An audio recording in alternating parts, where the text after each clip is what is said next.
à toutes et à tous et j'espère que vous allez bien. Aujourd'hui pour cette nouvelle vidéo on va parler de l'équipe Ineos. L'équipe Ineos qui a encore ultra dominé le Tour de France, en tout cas dans les Alpes, qui a tout simplement fait perdre le maillot jaune à Alaphilippe. C'est comme ça, Alaphilippe était un peu plus juste, un peu fatigué dans cette fin de tour.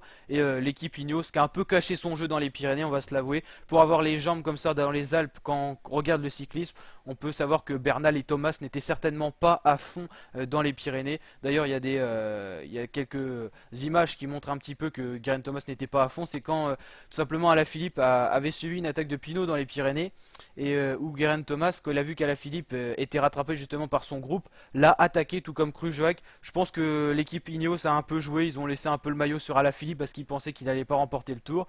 Et là, dès qu'ils ont décidé vraiment de lancer les grandes manœuvres dans les Alpes, Bernal il était bien plus fort que tout le lot. Il avait d'ailleurs réussi à lâcher Pinot alors que Pinot c'était quand même le coureur à battre. Il avait jamais été lâché dans les Pyrénées. C'était lui-même qui attaquait, qui avait lâché Bernal.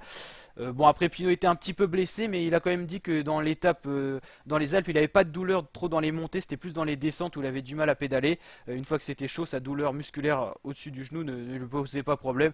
Et Bernal était bien au-dessus du lot, hein. L'équipe Ineos qui a encore écrasé le Tour, un peu tué la course. Personne n'a été capable d'attaquer, notamment dans cette étape 20, pour une étape raccourcie. Mais la montée vers Val Thorens a été quand même dominée par les Ineos qui ont même pris le temps de se serrer la main avec Geraint Thomas et Egan Bernal en haut du col. Ils n'étaient pas fatigués, je pense que s'ils avaient voulu, ils auraient pu réellement gagner l'étape et même encore tuer plus le Tour. Bon, après ils l'ont pas fait. Comme ils l'ont pas fait dans les Pyrénées, ils sont un peu plus discrets. Un Christopher Froome lui aurait peut-être décidé d'attaquer et de tuer totalement le Tour. Bon, après il a été beaucoup critiqué comme Ineos. C'est pour ça que je pense qu'ils ont été discrets dans les Pyrénées. Ils n'ont pas voulu trop montrer leur domination qui est nette quand on voit qu'ils finissent premier et deuxième du général sans que Geraint Thomas ait jamais posé une réelle attaque en lâchant du temps en montagne. Il a juste été régulier sur tout le Tour et il était bien plus fort que les autres. Donc voilà, Bernal, Thomas finissent premier et deuxième du général sans trop de surprise. C'était le pronostic que j'avais fait. J'avais dit Bernal, Thomas, Kruijswijk. Après Burman, je l'aurais jamais imaginé à ce niveau-là. Julien Alaphilippe non plus. Grosse révélation de ce Tour et pour les Français bien sûr le plus grand champion de ce Tour. C'est lui qui a le plus attaqué par rapport à un Kruijswijk qui finit troisième. Alaphilippe, je pense, aurait plus mérité un podium, même si Kruijswijk avait plus les jambes. Voilà, Alaphilippe c'est quand même le meilleur coureur mondial. Il a eu un début de saison, il a fait beaucoup de courses et tout ça, c'est pour ça qu'il arrive un peu fatigué. Je pense que s'il visait que le Tour, on pourrait le voir beaucoup plus haut dans le classement. Il est déjà très haut. Landa, Uran, Quintana, Valverde, Barguil, top 10. Bien joué à Barguil de la team Arkea Samsic qui va d'ailleurs peut-être permettre l'année prochaine à cette équipe avec les points attribués dans les bons classements généraux comme ça de rentrer dans le World Tour. C'est tout à fait possible, sachant qu'en plus l'équipe Katusha va fermer. Pourquoi pas Arkea ou Vital Concept dans le World Tour.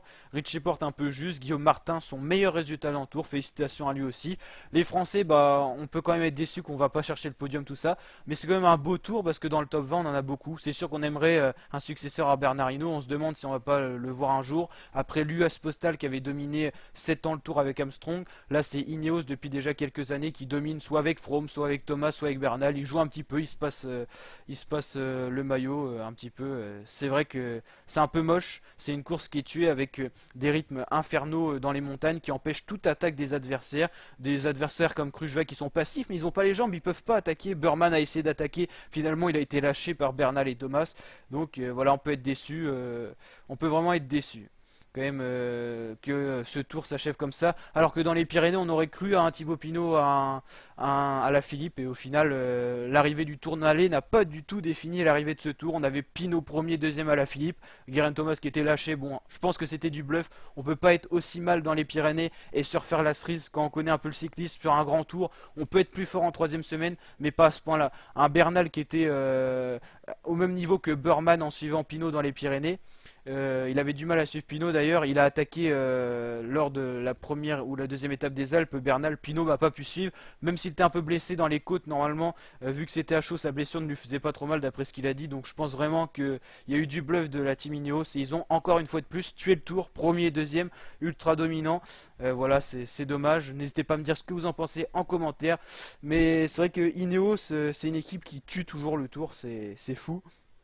Et on dirait qu'ils jouent un petit peu aussi de ça, mais bon voilà, il n'y a rien à dire, ils ont gagné et c'est Egan Bernal qui a gagné le Tour. Premier Colombien d'ailleurs à gagner le tour, mais voilà, c'est un peu dommage quand même. Donc on va se laisser sur ça, je vous dis à très bientôt pour de nouvelles vidéos. Ciao!